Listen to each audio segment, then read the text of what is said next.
Очередной субботник прошел во Владикавказе. В преддверии Дня города жители столицы республики решили очистить район набережной от мусора, который уже буквально въелся в землю.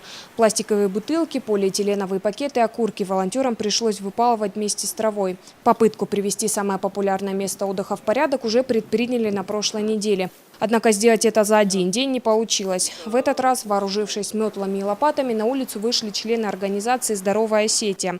С самого утра они усердно взялись за уборку, привлекая внимание тех, кто не знал о проведении субботника. Группа молодых людей пропагандирует здоровый образ жизни, а чистота родного города, как известно, залог хорошего самочувствия.